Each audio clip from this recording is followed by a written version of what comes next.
Good evening, good afternoon, good morning, everyone. A warm welcome to today's webinar on a cross-domain approach to sustainable urban mobility. This webinar is co-hosted by the UNDP Global Center for Technology, Innovation and Sustainable Development, as well as the Center for Livable Cities in Singapore. My name is Kevin, and I will be your host for today. Please feel free to introduce yourself in the chat box, say where you're from, what brings you here today, but also use the chat box for the Q&A session, which we'll have later in this webinar. Today's topic is very important. As we all know, cities are growing rapidly, but this growth is very often unequal, and especially for developing countries, it puts them at a disadvantage. By 2050, 68% of the world's population will live in urban areas, and a significant growth of that will happen here in the Asia-Pacific region. But many of those cities are still grappling with poor infrastructure, traffic congestions, which leads to poor air quality and health issues, but also unequal access to public transportation. So it is an important issue because urban mobility affects every aspect of life. It's not just about getting from A to B, but it's about connecting people to jobs, to schools, to hospitals, to markets. And ultimately, it's about connecting people to opportunities. And how we move through our cities shapes the quality of life, shapes our economies, but also shapes the climate we're living in. So today, we look specifically how we can harness innovation and technology to help us design cities more equitably, more inclusive, but also more climate friendly. So this webinar is structured in two parts. In the first part, we will have interventions from our top experts who kindly accepted our invitation to share their knowledge and their expertise and experience with us. Already now, a very big thanks to all of you. The first section will be kicked off by Professor Lynette, who will share insights on global mobility trends, the value of taking a cross-domain view of mobility, the role of technology, but also about transport equity and low-carbon transport infrastructure. We'll then have Ray, who will share with us how industries are leveraging data and smart solutions to develop mobility strategies that are people-centric and can quantify the holistic impacts of mobility over time. Then we'll move all over the world to Moldova, where we have Alexandru, who will present an overview of the Focal Regions program, which UNDP is implementing in Moldova, highlighting how it has supported local governments in becoming more connected, data-driven, and responsive through the use of digital technologies and smart cities tools.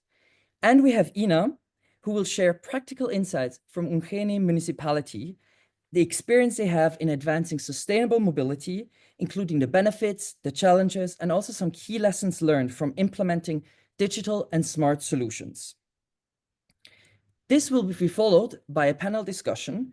So again, I invite all participants today to not hesitate, share your questions in chat bot, and we will in the chat box, and we will address them during that session. I'm very excited to hear from all speakers, but before kicking off, I'm very honored to invite Sean, who's the Deputy Director for Research at the Center for Livable Cities, our dear partner here in Singapore when it comes to urban, for his opening remarks. Sean, the floor is yours.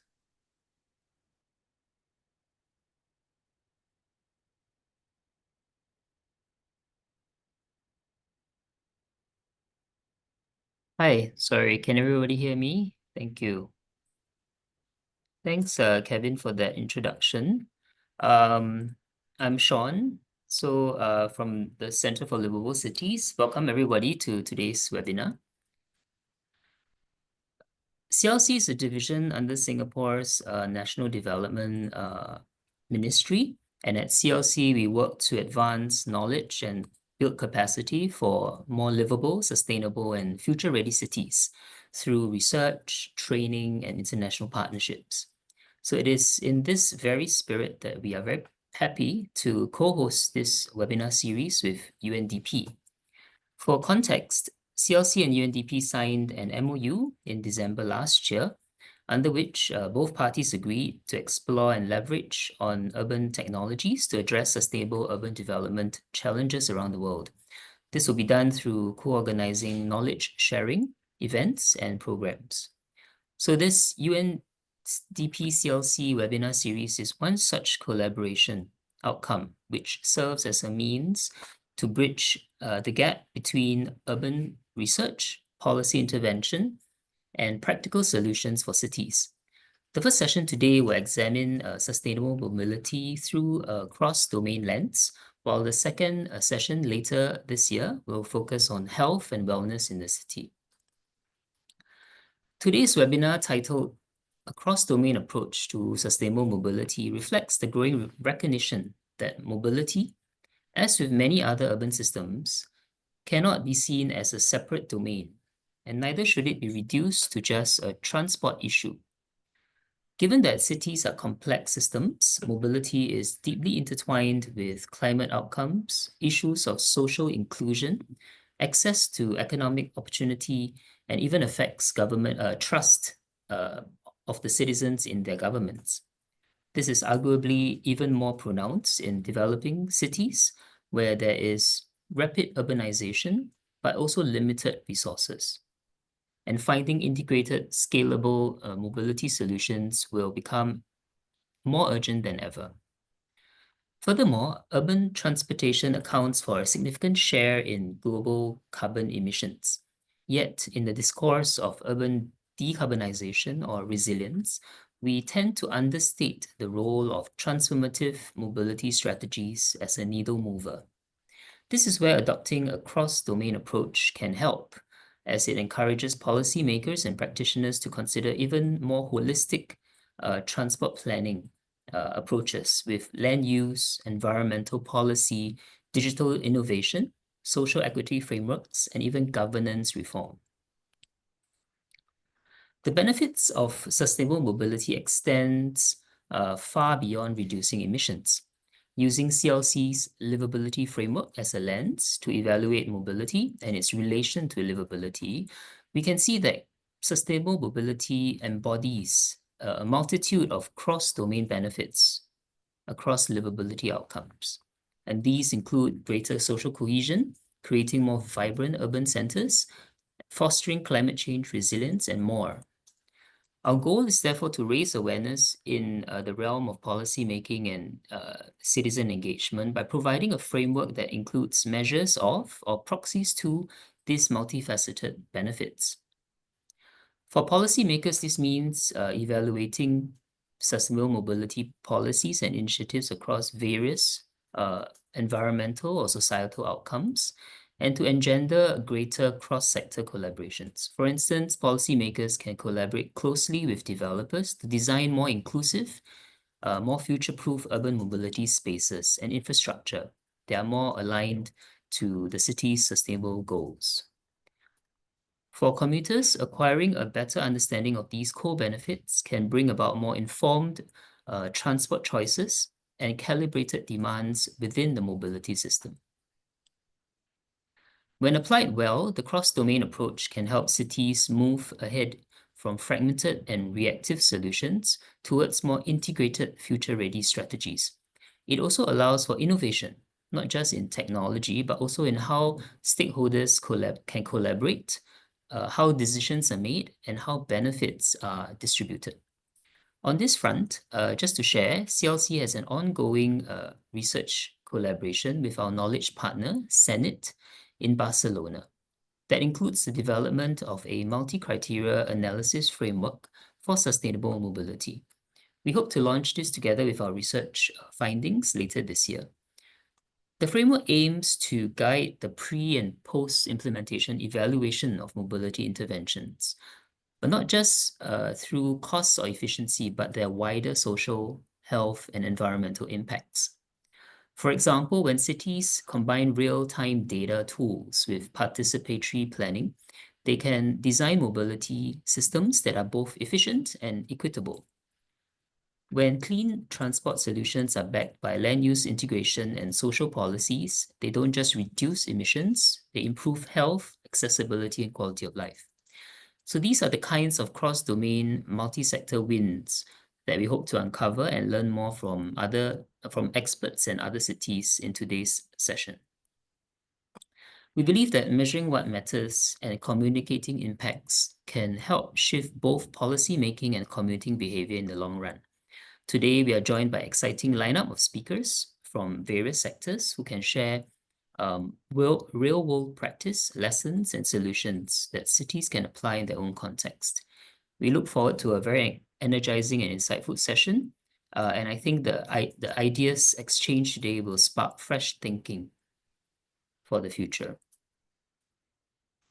CLC has put out quite a few research publications over the years on various topics, including livability, urban mobility, and CBD rejuvenation. So this slide just shows you the QR code that you could scan to access our resource hub online. And finally, I would like to also share that CLC will be organizing our 10th edition of the World City Summit in Singapore next year in June, and we hope to see all of you there. Thank you, and back to you, Kevin. Thank you very much, Sean, for the framing, also for sharing about the livability index, the livability framework CLC has developed. And of course, we at UNDP, we're very grateful for this partnership we have together with CLC and excited to see what else we can do together. But now it's time to kick off our webinar. So it's my pleasure to introduce our first speaker of today, which is Professor Lynette. She's the Chair Professor of Sustainable Transport at the University of the Sunshine Coast in Australia. She leads the Sustainable Mobility Research Lab, which develops data-driven models and tools to reduce the environmental impacts of passengers and freight transportation. Her expertise is in transport modeling and simulation, life cycle assessments, and urban metabolism. She's currently also authoring the UNEP Global Environment Outlook Report, and also contributes to the IPCC special report on climate change and cities. She obtained her PhD in engineering systems from MIT and has a master's in management science and engineering from Stanford University. We're very lucky to have you with us. The floor is yours. Thank you so much, Kevin, for the nice, kind introduction. I'm going to share my screen now to kick off with the webinar. So glad to be here. I'm very happy to join CLC and UNDP in this webinar. So I was asked to touch a bit about sustainable urban mobility trends and maybe talk a bit about some of the latest developments. So just to introduce myself and my work, I work a lot in this space. I'm very, like everyone here, very passionate about low carbon, inclusive, resilient transport that Kevin had so kindly introduced, and Sean as well. And I guess my research group tries very hard to look at how do we realize this. And we do this by understanding data, understanding travel behavior, model and simulate some of these systems, and then ultimately translate that knowledge into policy making and decision guidance. So I'm a big fan of this APA trend report. So APA is the American Planning Association, and they do this foresight study every year where they sort of put their senses out, get in touch with panels of experts and different academics and people practicing in the field to understand what are some of the trends and signals coming up. And they, in this report, they will try to compile some of the sort of the near-term things that are happening, maybe some of the latest technologies or some of the constraints or pressures that are having impacting cities or towns and how they should plan around them, and sort of categorize them into, we should be acting now on these things that are coming forth quite soon. We should prepare for some of the new things like AI coming into the picture. What should we look out for things that are further along in the long run? Different other reports have also come out in terms of the future of urban mobility. Here's UK's vision of what transport might look like in the year 2050. We see a lot of autonomous vehicles moving around in this space. Arup also has some investments into looking at what's the future of rail transport out in a few decades down. So where might technologies play out and so on. So we sort of see some pictures of what these visions of future mobility would look like. Here's Toyota's interpretation. Sometime in the future, they have some air mobility happening as well in urban spaces. Some freight movements also in their picture. And then we have today, current day, in many cities. So now I live in Brisbane, in Queensland, which is like the northeast of Australia. And, you know, a landscape like this is quite familiar to many of us. In most city landscapes, I think road traffic still tends to feature quite a lot in our urban environment. And then, you know, not quite yet the visions, I think, that we see in some of the future studies. But how do we get there? What do we need to do? So I've also come up with my own interpretation of, you know, what are some of the emerging trends in transport and infrastructure. So I think things that we have to do now, acting now, you know, we have to think about connecting these like periphery communities that are, you know, not so much in the city center, which tends to be quite well provided in terms of public transport and transit. But then, you know, these more peripheral communities, how can we better connect them so that their journeys are not so long? Equity, I will touch on. As with low carbon infrastructure, these are two topics I'm quite keen to elaborate a little bit more, so I'll come back to those. Climate resilient infrastructure, that's sort of a need as climates warm up, you know, more sort of extreme weather events, or, you know, how do we prepare to make sure that our infrastructure is ready for that? EVs are coming in a big way in many cities. Improving road safety is always a critical one, and then micro mobility as well. Preparing for AVs, I think some cities are further along than others, more adventurous in trying them out. High-speed rail investments, some ideas of charging for car externalities. So we see congestion pricing in Singapore, of course, but other cities as well. New York City is just trialing that right now. Green aviation is also coming in a big way.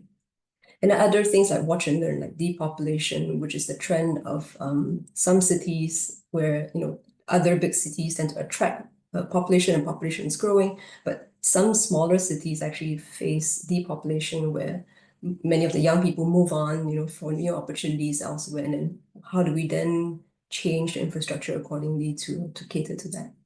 Car-free cities also another thing to think about, especially some pockets of areas where we want to encourage more pedestrian-friendly movements. Hydrogen has been talked about a lot. Of course, now the trend is towards electrification rather than hydrogen, but it's still something that's in development. And then air mobility, like we saw in some pictures. So these are some emerging trends. Let me touch a bit about equity and low carbon infrastructure, because I think these are two topics that are quite interesting. So the topic of equity is really about the goal of providing access to transport to everyone. So this would be affordable, reliable transportation to all community groups without leaving anyone behind. Of course, it sounds ideal. In practice, this takes quite a bit of effort, right? Prioritizing equity in planning and transport provision. It's related to the concept of transport poverty. So when we started unpacking this topic of equity, you will find that it actually goes down many different layers.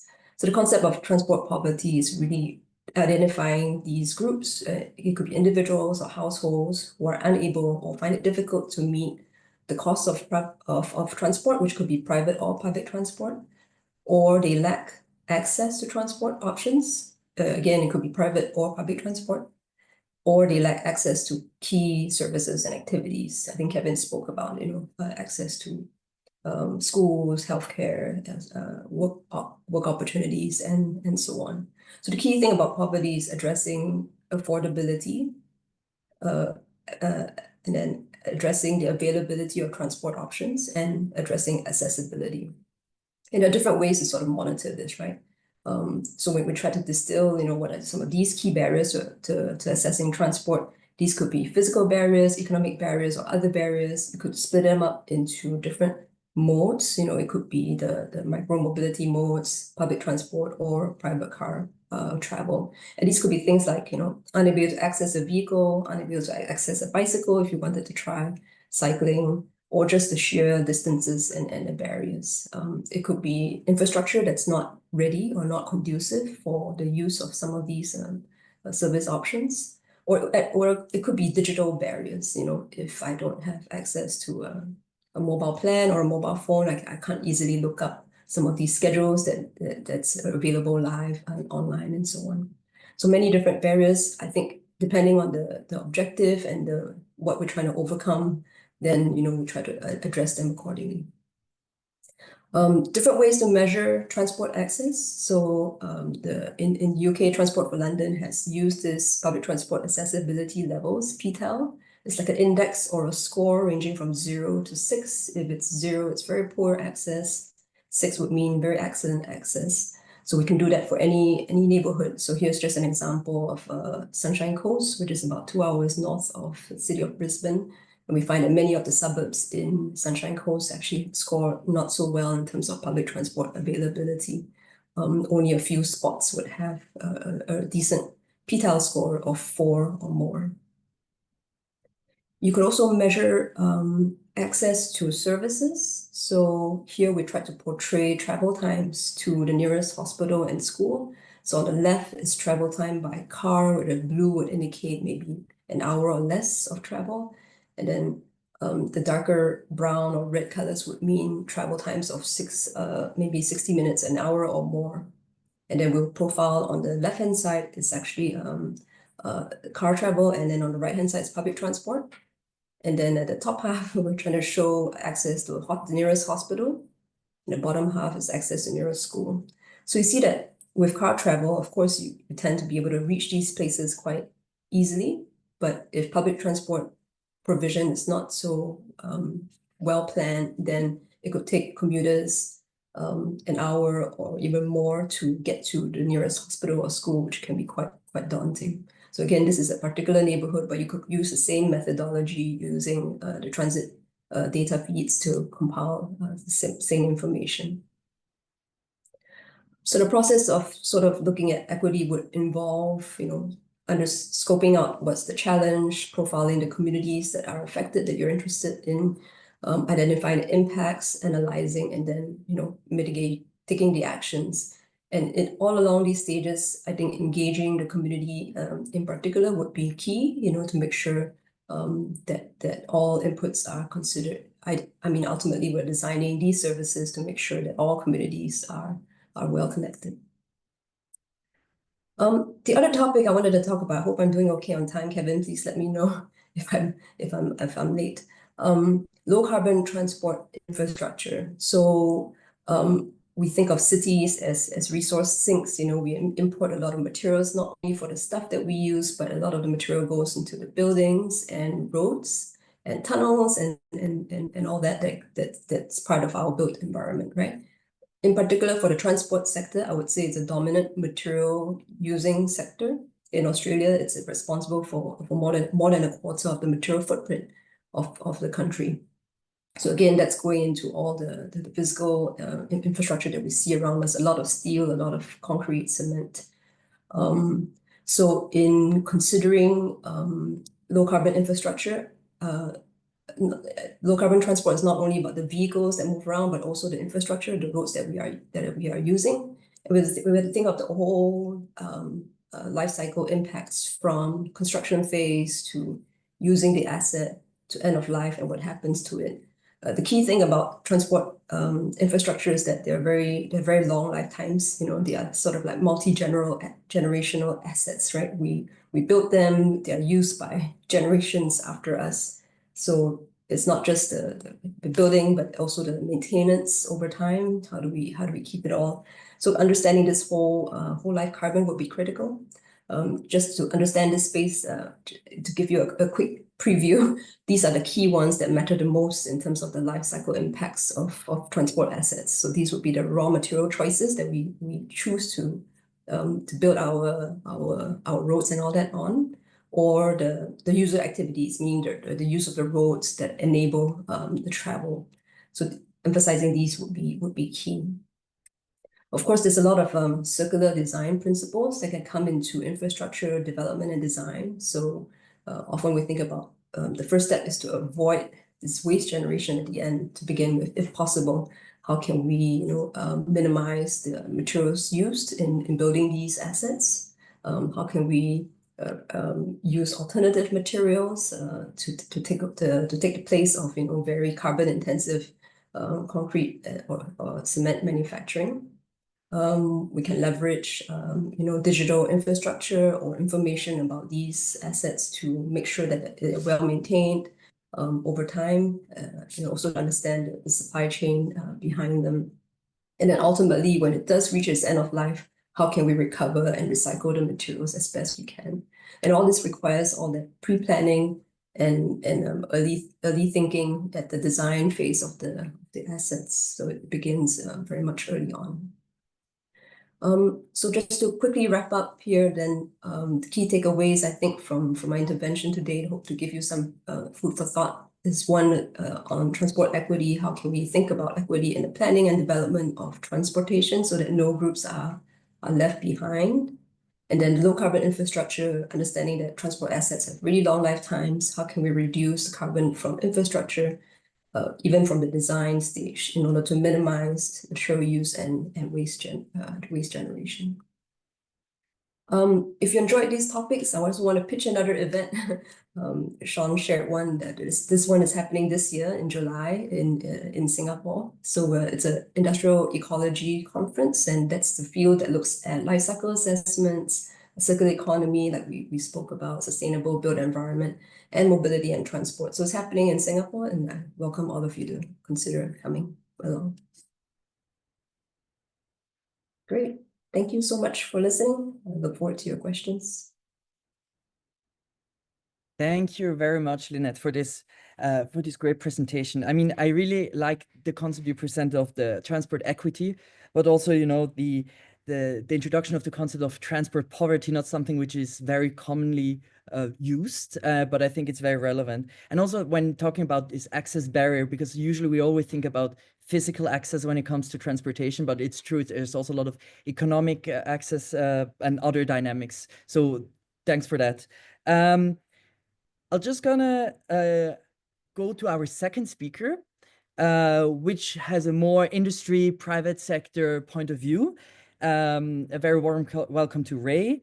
Ray is the head of department for Ramble Mobility in Singapore, with nearly 20 years of transport planning experience. Before joining Ramble, she co-founded a homegrown consultancy, building a strong foundation in local mobility needs and approaches. With deep knowledge of local context and regional sensitivities, Ray leverages Ramble's global expertise to apply a tailored and international best practices to Southeast Asia context. She's also a strong advocate of Singapore's transport achievements. For everyone who is in Singapore, who has been here, knows exactly why. And she shares successes globally and also fosters two-way knowledge exchanges. She has led landmark projects across diverse transport services, and she proudly contributes to Singapore's car light journey and champions sustainable and people-centric mobility. Ray, the floor is yours.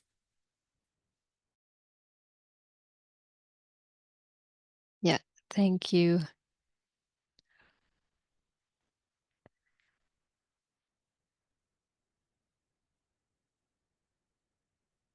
Can you just confirm if you can see my slideshow? Yes, I can confirm. Yeah, okay, thank you so much. Thanks, Kevin, for the introduction. Good day, everybody. My name is Ray. I'm a mobility planner at Ramble. Just quickly about Ramble. Ramble is a global architecture engineering consultancy founded in Denmark in 1945. We have about 18,000 colleagues worldwide, and I'm based in Singapore. So ever since I joined the industry about 20 years back, I have witnessed how our transport planning has really evolved. So when I joined, my work was very much focused around cars. We planned for faster roads, we planned for wider roads, we planned for more efficient roads. And then gradually we moved towards planning for transport systems to move more people around. And now mobility planning is truly holistic. It's really heartening to see that the priority of movement is shifting towards active mobility like walking and cycling. So as we carry on pushing the priority to sustainable mobility modes like walking and cycling and public transport, truly people-centric design flourishes. So in our line of work, there are two important questions we ask when we design for people in the center. Where is our front door and who are we welcoming at the front door? Is our front door facing large roads and welcoming cars, or is our front door a nice arrival plaza where people using public transport or walking or cycling arrive and connect in community spaces? This is Punggol Digital District in Singapore. It is Singapore's first largest mixed-use smart business park, and it's targeted at businesses growing in the digital economy. The site is about 50 hectares, and the site also houses a university campus. So in this district, academia and businesses are coming together to innovate.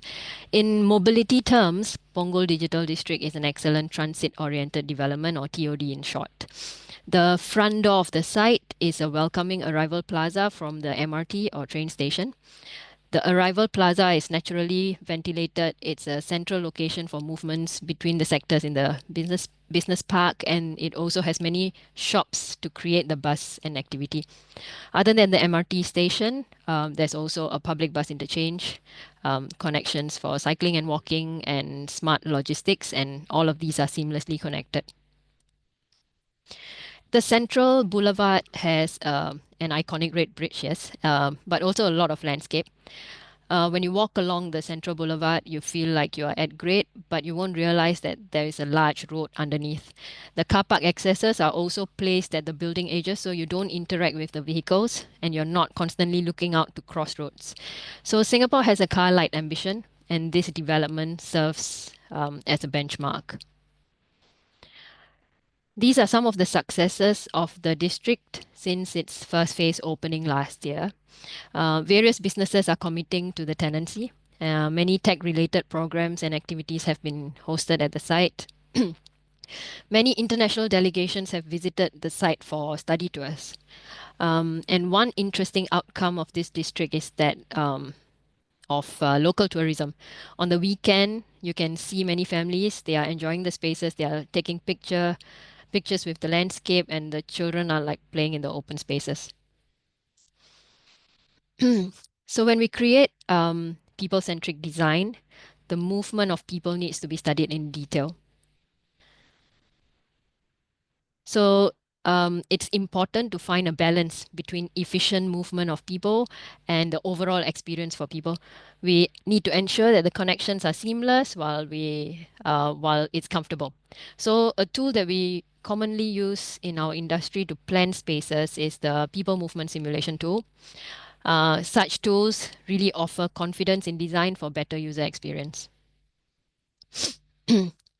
And data inputs are crucial for accurate simulations. The data can come from a range of sources, like mobile network data and validation surveys, like actual counts and observations. Observation surveys are really useful data inputs for calibration. For example, especially in a hospital setting, accessibility for wheelchair, accessibility for elderly, they are simulated with actual behavioral parameters. This is a project example where we used people movement simulation to study a transport hub with 10,000 visitors arriving and departing in an hour. And here we use people movement simulation to plan for a very efficient arrival plaza, which included the whole process of visitors entering a stadium. They have to go through various security checks like baggage screening and body screening. Yep, so we have looked at people-centric design and people movement simulation tools for detailed planning. But looking at the bigger picture, in order to achieve the people-centric design, it's crucial to implement the right mobility strategies at the right time. So a tool that we use in the industry to inform strategies at planning policy level is activity-based modeling. Activity-based model focuses on individual persons' daily schedules based on their activities, and as a result, the kind of travel they make through the day. So why that person is traveling? Is it for work, for school? When are they traveling? Which part of the day? And how are they traveling? What mode are they using? And in what order? So traditional transport models show movements in larger numbers between zones, but activity-based model, the zones are smaller and more granular. So there's more detail and more understanding around the activities. And the activity-based model captures complex travel behavior. So it can forecast accurately future scenarios to illustrate impacts of land use change and change in transport network. This is a model developed by my colleagues in Finland. It combines activity-based model Brutus and a strategic transport network model. And the model can answer behavioral and network performance questions like, if we add more bike lanes, will people drive less for short trips? Will closing a major road for pedestrianization lead to unacceptable congestion somewhere else? And how crowded will the bus be if a major shopping center extends its operating hours? So the key data input for models like this are derived from mobile network data, which uses location data from mobile subscribers, and this data is extrapolated to represent the broader population, and this ensures individual privacy as well. So data always forms the backbone of accurate modeling outcomes. There are various data that we use in the industry.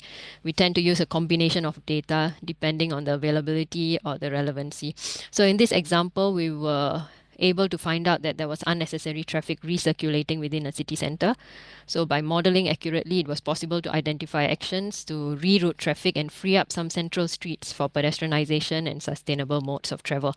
So the data used in this particular example was mobile network data, connected vehicles GPS data, actual traffic counts, and public transport ticketing system information. Yeah, so there may be hundreds of data sources that we use alone or in a combination. But in my opinion, the most important data source is just people from pure human interactions. This is a section of the North-South Corridor. It's a 21-kilometer long expressway, which is currently being built in Singapore. It's a strategic road which is going to connect the northern part of Singapore to the CBD, which is in the southern part of Singapore. With the expressway taking away most of the traffic from the surface roads, the surface streets can now be enhanced. So this picture shows a cross-section from a very early rendering from the Land Transport Authority, LTA here. It shows a typical road section on the road surface. Every user has a clear demarcated path. Even biodiversity is contained within a green linear space and small pocket parks. And communities are separated by a large road. So in recent years, as trends in active mobility, active aging, wellness took spotlight globally, LTA have reviewed their surface street plans, consulted private sector consultants, and called for a global design competition to revamp the surfaced roads to see if this vision could be further enhanced. So this is where our multidisciplinary team went into the competition, and we said that the section could look like this, with more public spaces, more chances for the communities to bond, more space for active mobility, and people can coexist with nature. But all along the way during the competition, we were guided by data, and the key data was people. So LTA had run various visioning workshops prior to the competition, which included engagements with communities, and this information was provided to the participating teams in the competition. So with this information, the direction was set from the start of the competition. So the overarching principles for the NSC was established by listening to the end users who expressed their wishes through public engagement. So the community feedback also backed us strongly in further challenging the priorities, flipping the mobility hierarchy to put walking and cycling right at the top, which meant we advised on fundamental changes in standards, in policy and design, and mindset change in a historically car-centric country. Our multidisciplinary team is currently working on the project. On the mobility side, we are designing the NSC to have continuous cycle lanes, passive active cooling across the corridor for comfortable walking cycling experience, barrier-free inclusive experience, and direct dedicated bus lanes. But these are benefits on a design level. How do we design for the people, and how do we measure the impacts? Again, we remain guided by the people, the community, and the end users. So our partners in the team leading the community engagement are the passionate people from PID, Participate in Design. They curate, they lead, facilitate community engagement sessions at various stages of the study. So far, we have collected so many great ideas, and many ambassadors have been recruited through this process as well, and they help to reach out to even more people from the communities and continue collecting valuable feedback and listen to diverse voices.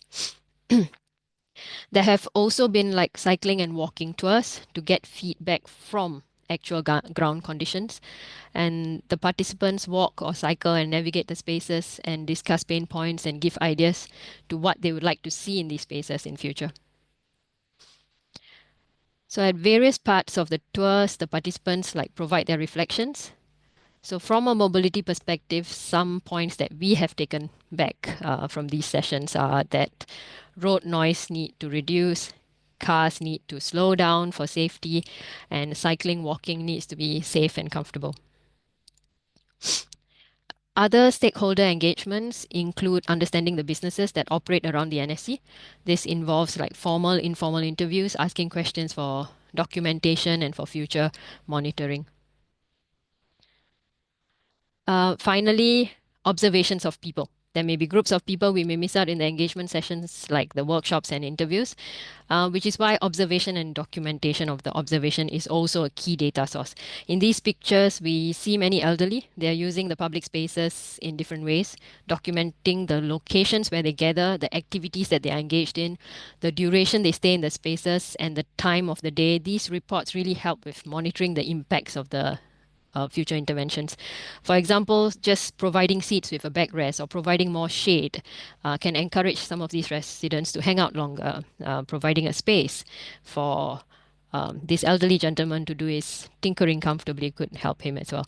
So these type of information will not be captured from telco mobile phone data. And this type of information will not be captured using innovative technology. This is captured using human interaction. So using people as a key data source, we hope to transform the NSC from a neighborhood divided by roads to a people-centric human-scale environment that enables the park to be the connector for both community and wildlife. We hope to achieve the vision to transform this space to a cultural space where everything comes together, and to transform this car-centric space to this, a place that belongs to the people and the people who are the key data sources for any people-centric vision. Thank you very much for your time. Thank you very much, Ray, for your presentation and the great insights. I mean, the importance of data, but then not just abstract data, but really like link it to the lives lived of people on the ground. I think that is really, really crucial. And I also like, you know, I think one of the first sentence you said, like, it's really about the systems, and it's also how complex, I mean, humans are, but then also like trying to measure the mobility of individual. That's really fantastic. And I think the way you've explained how you engage the public and also listen to community feedback to really kind of translate this into reality is really something something very important. And I think we might get back to that during our panel discussion to maybe unpack this a little bit further. Thanks a lot. I will move now to Moldova as announced. I will briefly introduce our two speakers from Moldova. We have Alexandru, who is an experienced development professional with over 2 decades of expertise in democratic governance, public administration reform, and regional development. He's currently managing a 23 million euro program, which is called EU for Moldova, on focal regions, which is implemented by UNDP and funded through the European Union, which promotes inclusive and sustainable local development in 2 areas of Moldova, in Cahul and Ungheni. So the program supports innovation in public service delivery, strengthens local governance, and enhances economic resilience. So he has also focused on institutional capacity building, introducing digital governance tools, but also promoting transparency and citizen engagement at the local level. He has a background in public administration and also track record in managing complex and multi-stakeholder programs. He brings strategic vision and practical expertise to local development efforts. And then from Ungheni, we have Ina. Ina is a development professional with extensive experience in local governance, intermunicipal cooperation, as well as urban development. She's currently the interim director of Ungheni Intercommunity Development Association, where she leads the implementation of joint projects aimed at improving public services across member communities.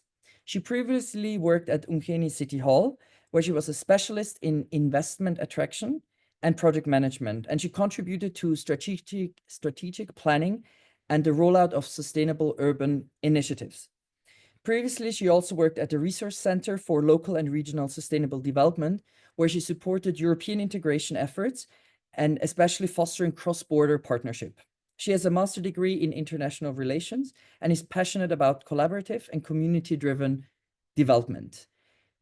Alexandra, the floor is yours, and then afterwards, Ina. Thanks a lot. Thank you. Many thanks, Kevin, for this very nice introduction. Hello to everyone. Greetings from Moldova.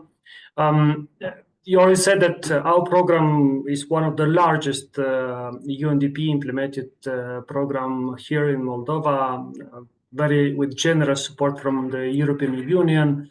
We basically work in 2 regions of Moldova, working directly with the local governments, civil society, but also private sector. We are fostering inclusive, sustainable local development, also improving public service delivery, infrastructure development, also working on stimulating private investment, job creation, empowering basically citizens of Ungheni and Cahul, these two regions. Moldova, like many development countries, are facing different challenges in terms of the urban mobility.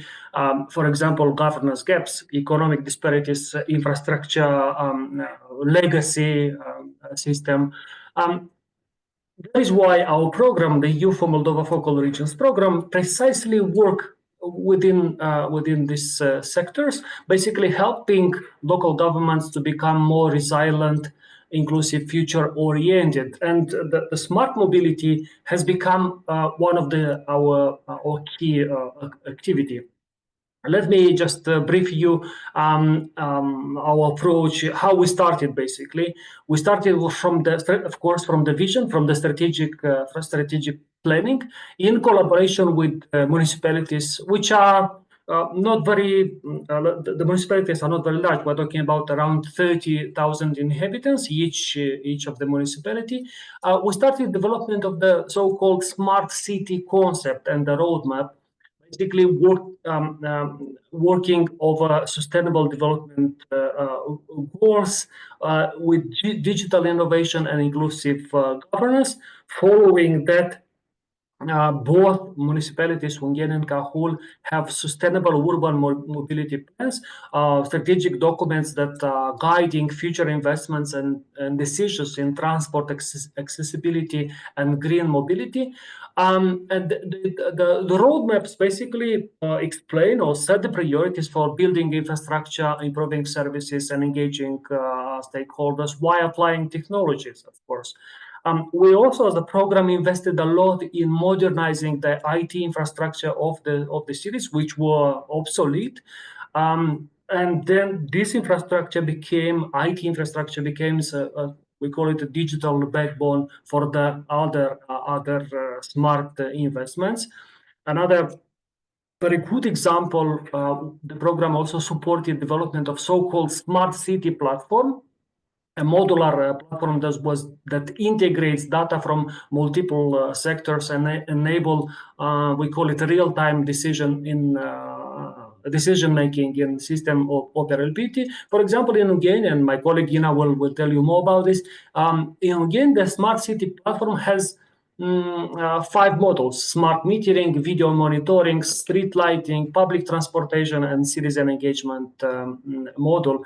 We also following this strategic planning, we also invested a lot in smart infrastructure projects supporting urban mobility. For example, investing in the most recent and modern, I would say, in Moldova, AI-based video surveillance system, which serves also for the advanced traffic analytics in Cahul and Ungheni.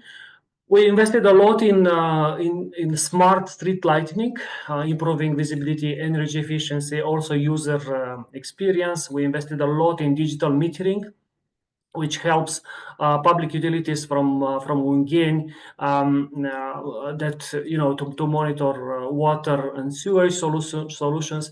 We also are investing now in building of so-called industrial IoT production center, which is now under construction, which has the potential to serve as an innovation and testing hub for smart technologies, including those that are related to urban mobility. So all of these targeted interventions are supporting and developing this culture of innovation, but also connected with the local needs. Despite these achievements, I would say that both cities are facing challenges like lack of sensors networks that still need to feed the smart city platforms. In addition to that, existing systems needs more, once again, comprehensive sensor deployment to support the smart mobility cases. So, for example, public transportation ticketing, smart parking solutions, environmental monitoring. So these would certainly be needed for smart development of those cities.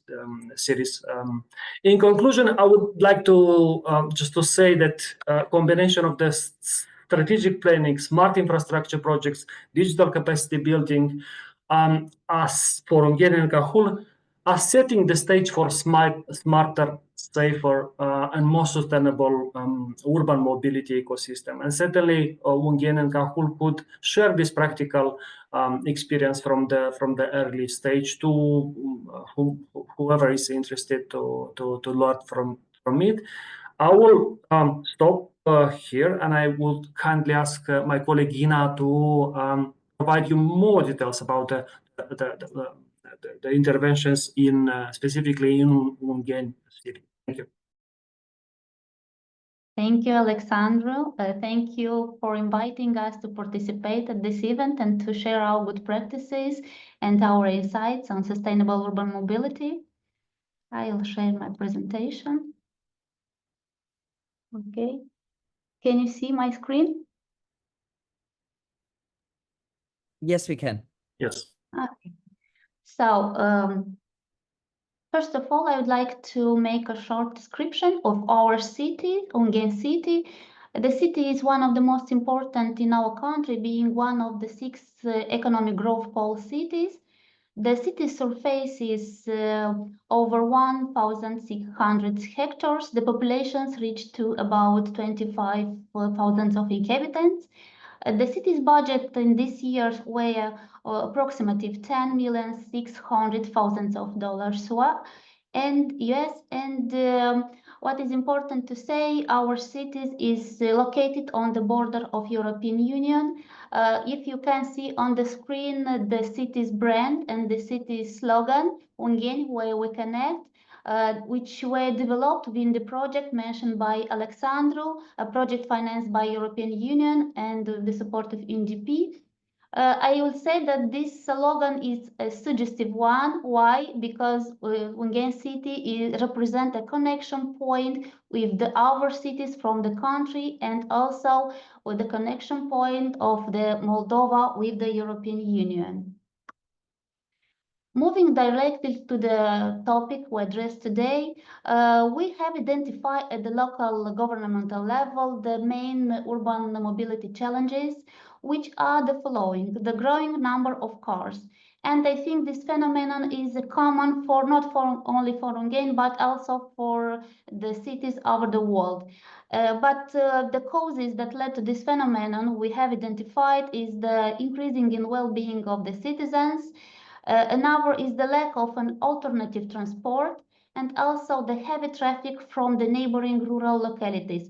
People from rural localities come to Ungheni to benefit from the main services, social services, cultural, educational, healthcare services. Another challenge is a poorly developed infrastructure, bicycle and road infrastructure. And here on the right side of the screen, you can see pictures of a pedestrian slide walk before renovation. The third one is the outdated public transport system. To move throughout city, we use cars, buses, like is in the pictures down. And in general, it's important to say that at the city level, we didn't have a vision on the urban mobility. So these challenges have to be addressed and the problem must be solved. In order to do this, some important steps have been taken, and here are the strategic planning, the development of public infrastructure, the creating of digital infrastructure, and the fourth one, but not the least, the citizens' awareness. So I will describe all these four directions and all the results obtained in each direction. The first one is strategic planning.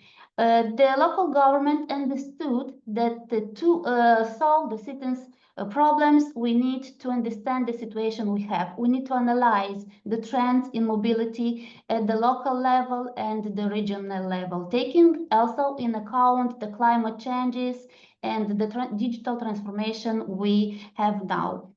So with the support of the program, they were developed an important document, is the Sustainable Urban Mobility Plan, which includes 71 projects, measures, and programs that we plan to implement in the last 5 years. Also, there was developed a smart city program, which also includes some of the most important action we have to take in the last 5 years. The next step is to develop transport infrastructure in our city. It's important to mention that this we could do with the support of foreign donors, because our city budget is modest one and it can afford major investments. So here are 3 of the most important projects we have implemented in the last years. Is the construction of a waiting bus station. Before, we didn't have this bus station, and the people can travel safely through the city, around the city. Also, another project is the building of bicycle lanes. It's worth to mention that it is the longest lane in our country. And the third one is the modernization of public transport. Why these projects are important for sustainable urban mobility? We want people that they will opt to use bicycle, will opt to use a friendly transport instead their personal cars. We want people that they will opt to use buses instead to travel with their cars. The third one is the creating a digital infrastructure. As digital tools are more and more present in our lives, and they can improve our living condition to make them more easier and more efficient, we understand that it is necessary to create the necessary digital infrastructure. Also, with the support of the program EU for Moldova Focal Region, we developed a smart city platform. It's a web platform, which includes, as Mr. Alexander said, the monitoring of the most important public services. And here you have public transport, urban video monitoring, public lighting, smart metering, and waste collection. And just to explain how does it works, for example, for public transport, for all this station we have built, we have established a geolocation, and we placed the station on the web digital map, and this allows us to have a monitoring on all the buses moving through the city. Another important project is the Smart Video Monitoring City. This monitoring system consists of 52 cameras high-quality cameras, which were installed at the most important crossways, the streets, in the recreation areas, it allows us to have a real-time monitoring on all the events or all the things happen on our streets. This system allows authority to have a prompt response when we have emergency, when we have incidents, or even to analyze data in order to ensure sustainable mobility through the city. Our important project, which aims to develop this digital infrastructure, is the elaboration of apps we have installed at the bus stations, smart public lighting, the city, installed the e-parking for electrical bicycles and scooters, and we have experience to implement the SCADA system. It's a monitoring system at the city level. It is not a part of mobility system, but it is a model that we can apply for monitoring of urban mobility. An important project also financed by EU for Moldova program is the creation of a technological and innovation center. It's a center which will provide us with digital solution in order to make our city smarter and to make our urban mobility more sustainable. As a main challenges for us is to have a high qualified personnel, human resources, which will apply this digital solution. And an important thing we have done was the trainings for this personnel which are involved in management of public services, namely mobility urban services. Also, they have trainings in cyber security. As I said, the fourth direction is the community engagement. It's, in our opinion, it's one of the most important pillars, as all the things we have done are done for people, and people must benefit from them. And on the other side, they have to be involved in all of the projects. We need people that they will choose more friendly environmentally transport. They will adopt a more responsible behavior towards the environment they are living. So during the last years, we carried out a lot of awareness campaign in which we involved children from kindergarten, students from schools, people from the city, active people. Also, we have support from our NGOs to carry out bicycle marathons and to have these events with which will involve a lot of citizens, responsible citizens. The most recent event was taken on 9 May, and it has the generic Eurobike.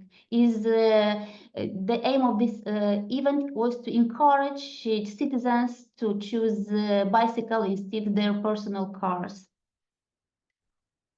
As I have said before, we have a urban mobility plan and a lot of action that we'll have to take in the next years. We have here some of the projects that we would like to be implemented in the next years is to continue to develop this digital infrastructure, to continue to extend our green corridors, to implement projects on bike sharing system and e-ticketing, and of course to have greener and smarter buses on our streets. In conclusion, what I want to mention, it is not always easy for cities, small cities like it is Ungheni, to achieve these goals, but the local government, together with citizens, must act decisively and today for a better future. Thank you for your attention. If you have questions, with the pleasure I will answer. Thank you very much, Ina, and also thank you, Alexandru, for your presentations. It's really great to see what you have achieved in Moldova, and also like sharing some of the challenges, especially smaller cities and municipalities face when talking about or when moving towards sustainable urban mobility. I acknowledge that I'm a terrible moderator and timekeeper because we're a little bit behind schedule, but we still have enough time to ask a few questions and discuss a few things. I invite the audience to post questions in the Q&A section. I see that there is one, and I hope there will be others. I will give you a little bit of time, but I'll kick off maybe the panel discussion. Again, thanking everyone for these great inputs. So we've seen in all the presentations you had, there was always about the equity and innovation, about using digital tools. So I was wondering, with these digital tools and also technology like shaping mobility today, how we can actually ensure that these tools do not leave people behind. We saw there's a lot of community engagement, talking to people, also analyzing on the ground. But when we move that to a digital space, how can we ensure that we don't miss out on people? So what can cities do actually to make sure that when we move digital, that they remain inclusive? I might, maybe I'll pose that directly to Lynette first. What do you think? How can you make sure that they're inclusive? Yeah, I think a common thing that featured in all three presentations was the talk about community engagement, which was mentioned by all of us. I think data, like that was already mentioned, also has its limitations. Data, for example, it's really good to get a perspective of what's happening, but acknowledging that there will be some gaps. So it either could be biased data that doesn't capture quite everybody, or if for example, it doesn't tell us about unmet demand. People who are not traveling, we won't be able to capture those with data alone. So I think the reaching out, understanding, the groups and listening would be therefore something that we need to do to complement the data. So data alone plus alone is not going to be enough. We need to supplement it with the interactions with community groups. And when we say community groups, it's also making sure that you identify the right stakeholders, right? Who's going to be affected, and making sure that we don't forget particular groups around. Maybe, Alexandru, if you want to complement this, like when you were implementing this in different communities, like how, especially rolling out digital tools, how did you make sure that you reach everyone? Again, this is not an easy answer, I would say, because first of all, from our perspective, you need a very a commitment from local public authorities. Local leadership must be engaged, I would say, and willing to experiment, because sometimes it's not easy. They have to dedicate time, resources for that. You have to invest also in digital infrastructure, as we did, for example, because it was obsolete. There was no infrastructure in some cases. I'm talking about digital infrastructure. Now, and of course, showing, as we did in Ungheni and Cahul, showing that local public authorities and this technology serve citizens. We established, for example, one-stop shops in both of the municipalities, basically working with citizens directly and providing them fast response and services. And this showed also this gained trust of the citizens in local public administration, and also in data that is used by the local public administration. So there are at least three elements that you need to have, starting from the commitment to stakeholder coordination and involvement of the citizens in order to roll out those mobility tools, I would say. Thank you.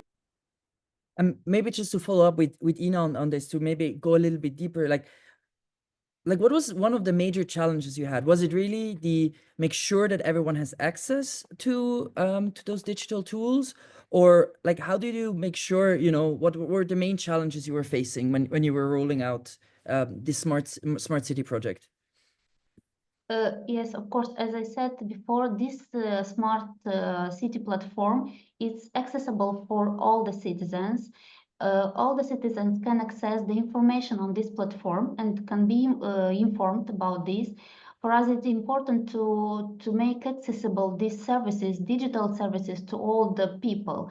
But one of the most important challenge, as we've seen, is the high qualified personnel working in this sector.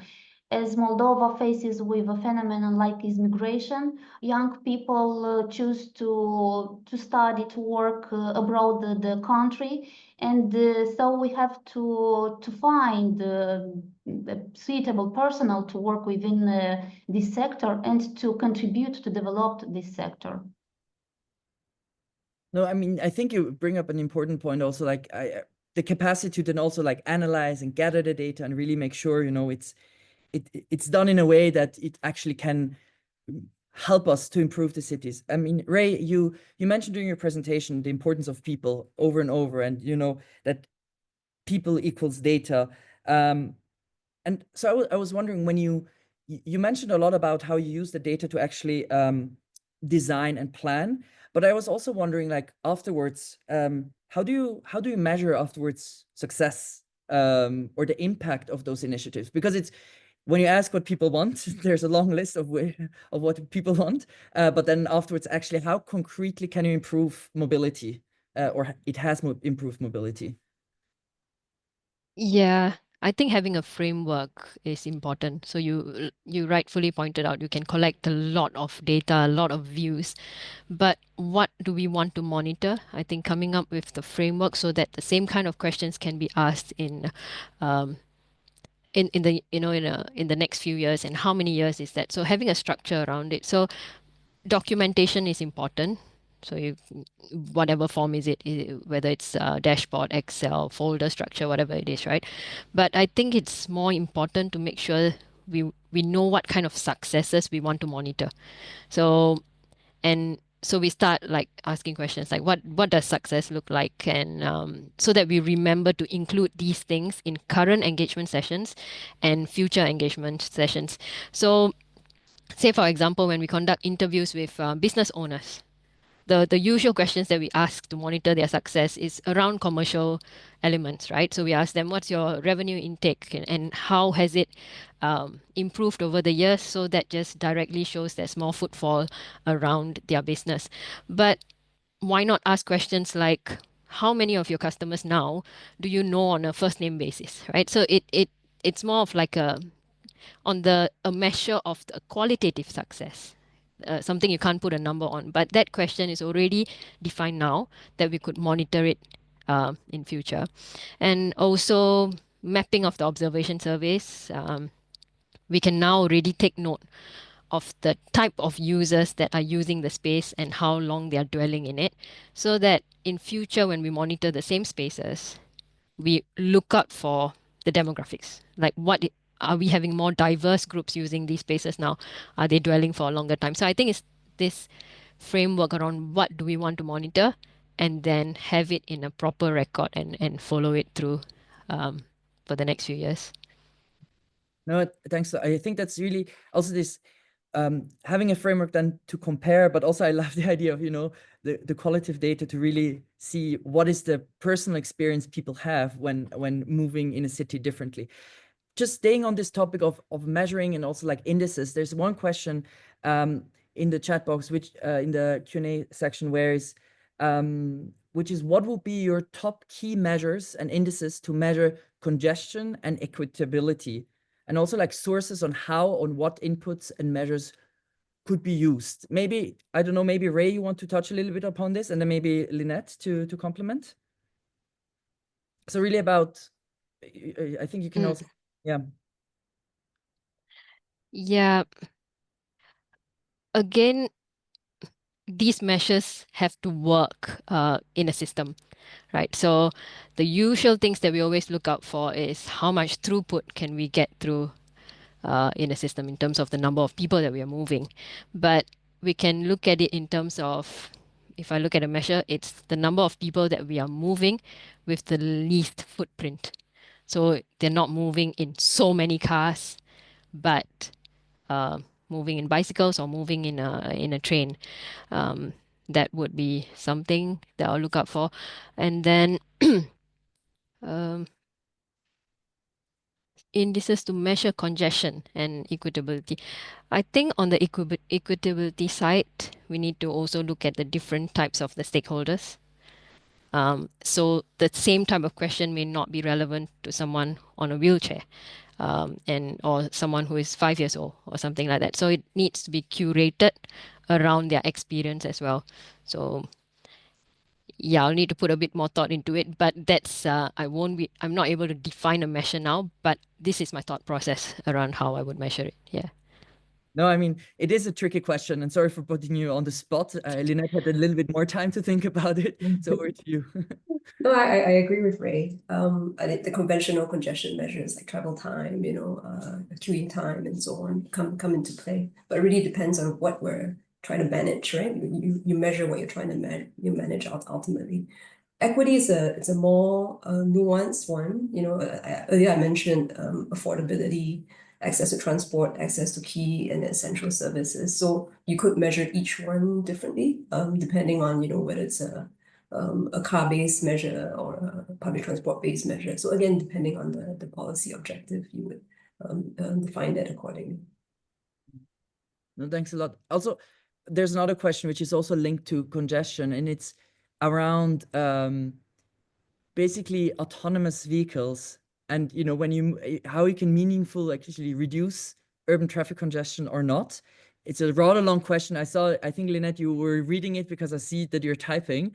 So maybe you've seen it, maybe you want to elaborate a little bit on that. So Sure, happy to. I was afraid that this question would be neglected, and I thank the person who put it up and so patiently waited for an answer. So I think the potential for autonomous vehicles comes in if it's shared, especially in urban traffic environments. If it's personal AVs, then it's probably not the kind of technology that we want to or service that we want to encourage in cities where it's privately owned vehicles. It would just ultimately replace a private car, right? So if it's a shared service on demand, I think it would make a lot of sense. And it could also be shared not just with among passengers, but it could also deliver freight. You can be very creative with these autonomous mobility on demand solutions to do both freight deliveries and passenger movements, during off-peak hours accordingly.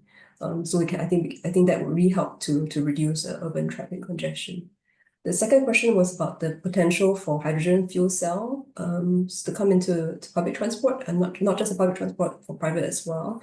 Hydrogen, it's ultimately an energy carrier. So I think in order for it to come in, and there's been a lot of investments in it, especially in Japan. You will have to see the energy system sort of transition alongside with our fleet renewal, for these fuel cell vehicles to come in together. The infrastructure also has to be ready. So it does require a little bit. It does seem like now the electrification is winning the race in that sense, and we're moving towards that direction. But hydrogen still has that potential, once that supply chain becomes ready, more green hydrogen comes into the picture. I think that there is potential in the long term.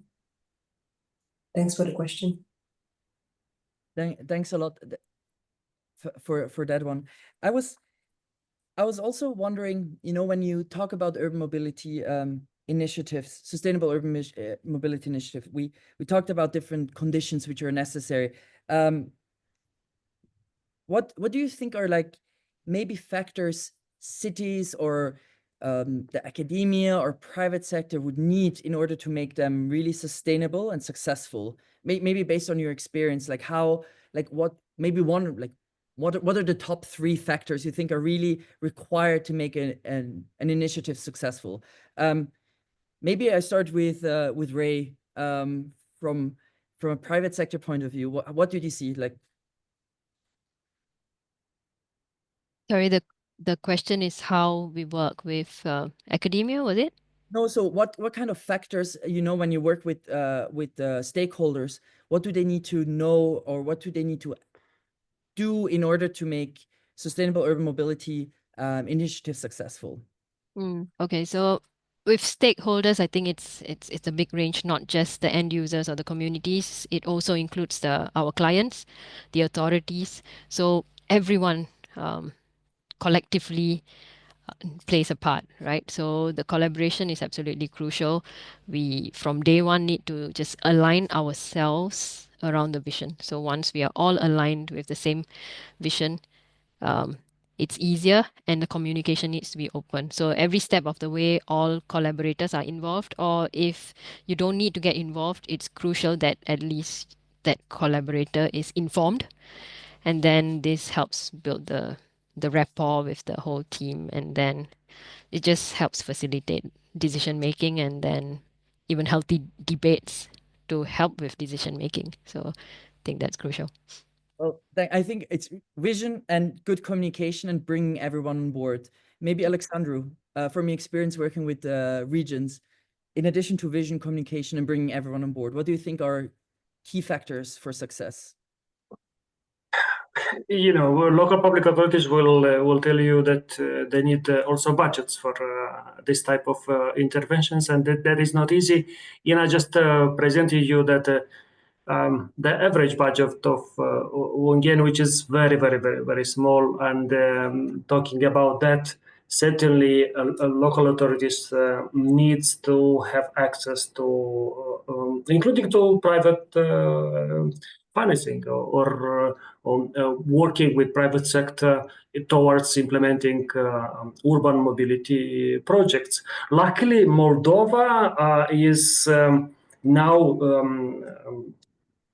in an agreement with European Union. So we started negotiations of accession negotiations with European Union, and European Commission just recently adopted 1.8 billion growth plan for Moldova, which includes a reform and growth facility, and we hope that part of these resources will be directed to local governments, including on those strategic urban mobility projects that local governments are planning for.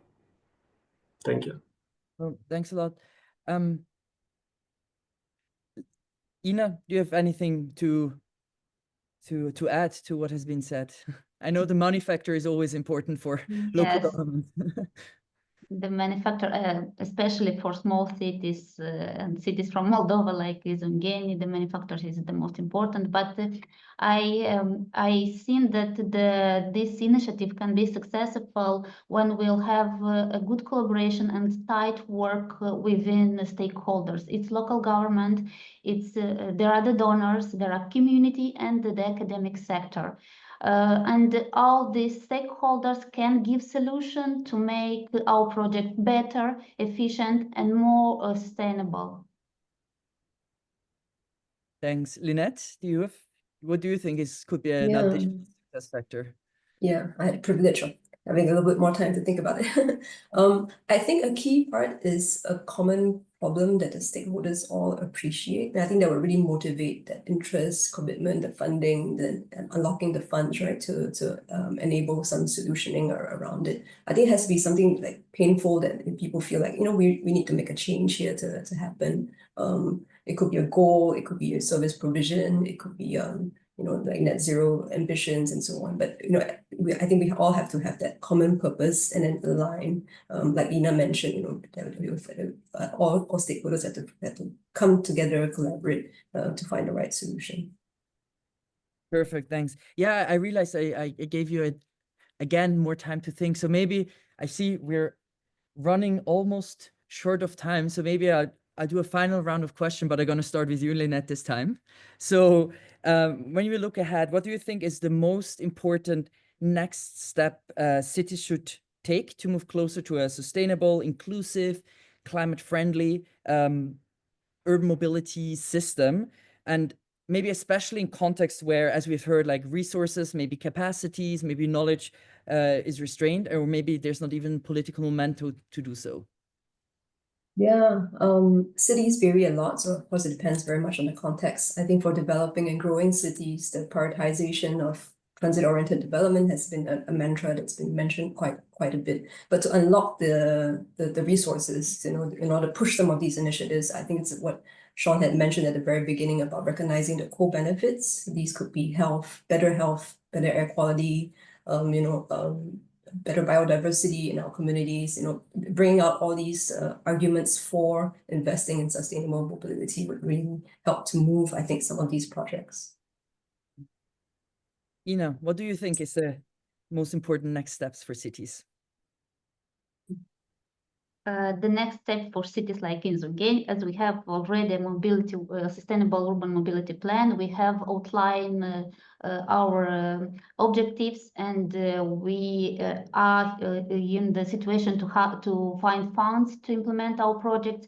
But I think the most important is for us to taking into account the climate changes and the digital transformation to change our minds. And it's up to us to do this, to adapt our life to the new condition of living. Thanks. Yeah, mindset change, a very important one. Alexandru, what do you think are the next important steps for cities?